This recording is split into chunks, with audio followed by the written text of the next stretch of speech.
I wanted them to hear from me. There's so much negative propaganda that you encounter in school and the DARE programs. The very beginning of our teaching them was when they were just a few years old, and it was trying to teach them the difference between what's moral and what's legal. And just this whole concept that there's got to be this inner morality that they use to judge, and that the laws reflect the culture, but they don't reflect morality necessarily. It was just to set them up for this concept that if I were breaking laws, that it didn't mean that it was inherently a bad thing.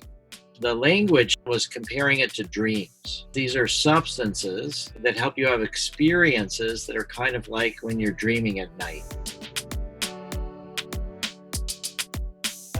The main thing that they really got from a very early age was this idea that marijuana was linked to bedtime stories. At the end of the day, I would be smoking pot, and then we'd start the bedtime stories. So they just associated the switching gears from work to, getting high. And then for parents, those people that are parents, that that you have to read the same stories over and over and over. And by the 50th time, it's kind of hard. But if you're high, it makes it so much better for the parents too.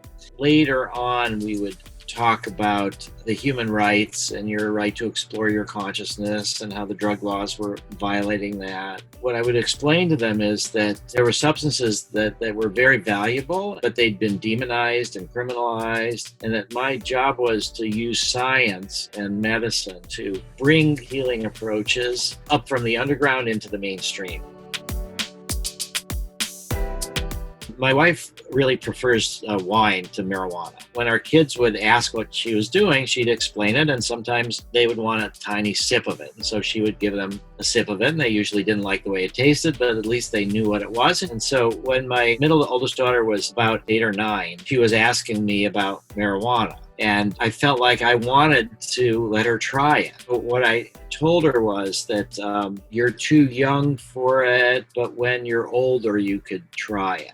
And I didn't feel that was a really satisfactory answer. When the younger daughter sort of got to that same place, what I told her was, this is more for when you're older. I think you're going to really like it.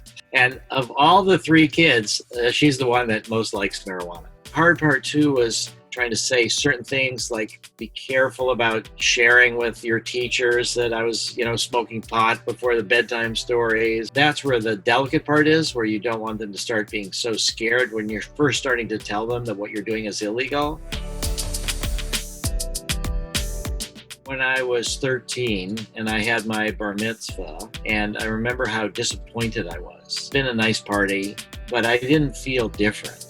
I really thought that something would happen, that this ritual, this rite of passage, that it would touch me at a deeper level than it actually did. I felt that it was pretty empty for me in that kind of spiritual sense. It made me think, particularly that when kids are 13, that they're ready to try to figure out where they belong in the world. When each of our kids turned 13, we said that we would offer them MDMA or marijuana if they wanted, and they could do it with us. And it turned out to be the best anti-drug strategy we could have figured out. This idea of doing drugs with your parents, it didn't really appeal to them. My son did go smoke pot with his friends and didn't tell me, rather than coming to me first. The middle daughter did come to me and said she wanted to smoke pot and she wanted to do it with us when she was 15.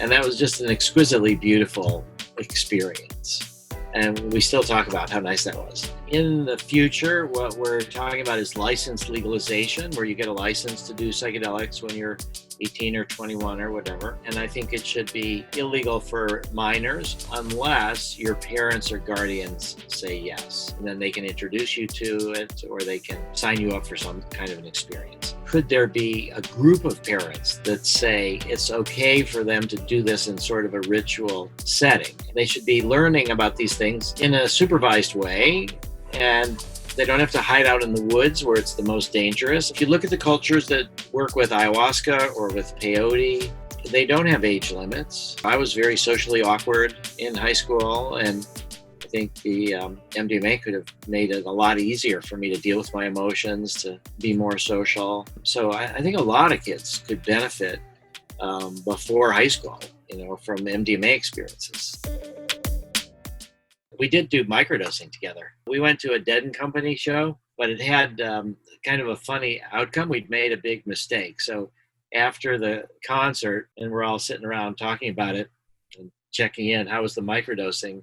We were all kind of bummed out. It hadn't worked out as we hoped. And it was because it was too micro.